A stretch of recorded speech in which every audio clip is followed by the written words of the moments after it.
Assalamualaikum warahmatullahi wabarakatuh. Selamat pagi dan selamat datang di channel YouTube Saiful Huda TV. Nah, pada video kali ini saya akan ajak teman-teman semua untuk bagaimana cara menyirami tanaman lombok. Takarannya, mulai dari takarannya, berapa sih ukuran yang pas untuk lombok yang baru saja pindah ke media tanah. Nah, teman-teman bisa simak video ini dan ikuti terus videonya sampai habis ya. Nah, untuk langkah yang pertama yaitu teman-teman silahkan siapkan untuk alat-alatnya. Nah, berhubung di sini lahan saya itu dekat dengan rumah saya. Nah, jadi saya di sini hanya menggunakan sanyo dan selang saja untuk mengambil airnya. Nah, begitupun sebaliknya apabila lahan teman-teman itu jauh, nah teman-teman bisa menggunakan diesel ya. Nah, di sini ketika teman-teman menggunakan selang atau sanyo, nah di sini teman-teman bisa menyediakan satu bak ataupun satu buah timba ya. Jadi di sini nanti apabila timbanya ini sudah terisi penuh, teman-teman bisa pindahkan sanyonya atau selang ini ke baknya agar nanti ketika mengambil airnya itu mudah dan tidak menunggu waktu yang lama. Nah, jadi seakan-akan itu prosesnya akan semakin cepat untuk menyirami tanaman lombok. Nah, di sini saya menyirami lombok di pagi hari dan sore hari ya, teman-teman. Nah, jadi ketika siang hari nanti itu tegalannya atau lahannya itu sudah panas di daerah saya sini ya. Nah, berhubung sekarang ini kan nggak ada hujan sama sekali di daerah saya atau jarang sekali hujan. Jadi saya menyirami tanaman cabai saya sore dan pagi hari. Nah, di pagi hari itu biasanya saya menyirami tanaman lombok ini sekitar jam 6 sampai jam setengah 7 ya. Nah, berhubung masih ada aktivitas-aktivitas yang lainnya. Nah, teman-teman di sini bisa menggunakan sebuah gelas plastik ya.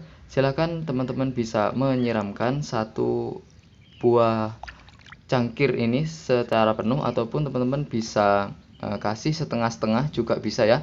Seperti yang saya lakukan pada tanaman cabai saya. Di sini saya hanya menakarnya itu setengah-setengah ya. Setiap satu gelas itu dibagi menjadi dua. Jadi satu gelas itu untuk dua tanaman cabai ya. Nah, jadi seperti itu untuk menghemat air. Ini pun nanti sampai sore nggak akan layu ya untuk tanaman cabainya apabila sudah ada tanda-tanda kehidupan dari si batang cabainya.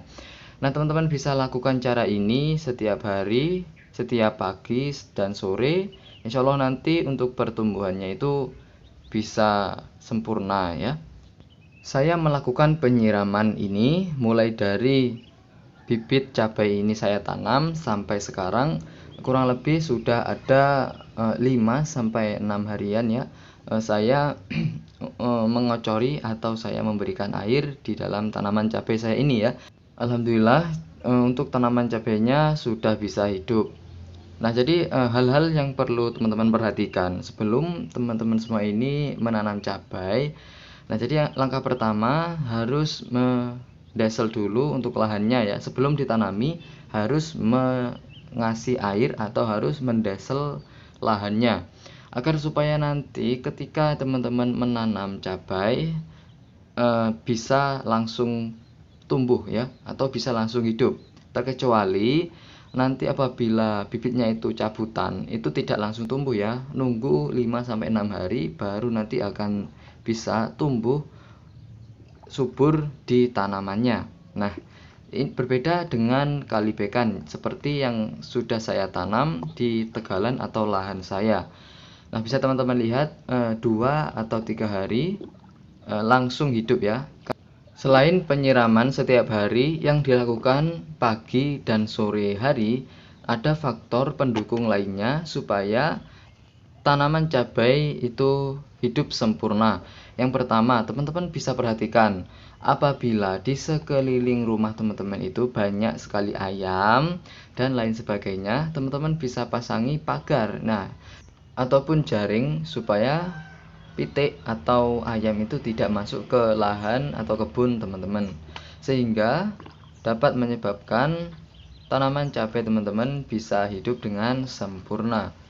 Nah, ada suatu pertanyaan, kapan kita memberikan pupuk ataupun rabuk kepada tanaman cabai. Nah, jadi seperti ini penjelasannya ya.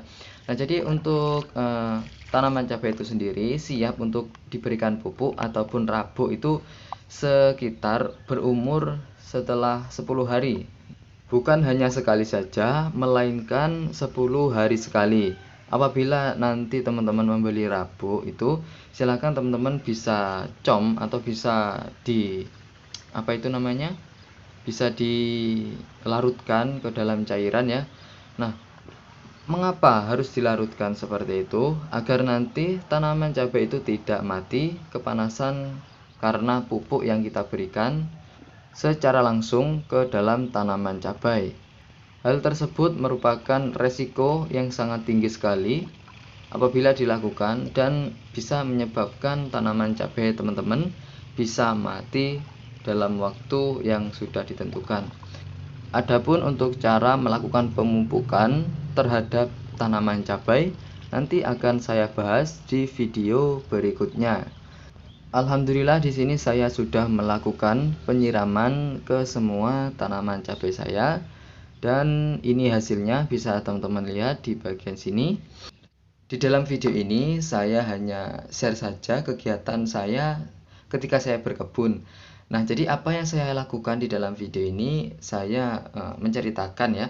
Nah, jadi ini bermanfaat atau tidaknya ya, jika bermanfaat ya alhamdulillah, jika tidak ya tolong dikoreksi lagi untuk para suhu di sana, untuk para teman-teman yang sukses di bidang pertanian. Nah, bisa teman-teman berkomentar di bawah video ini ya, bisa memberikan saran apabila perkataan saya itu salah atau tidak.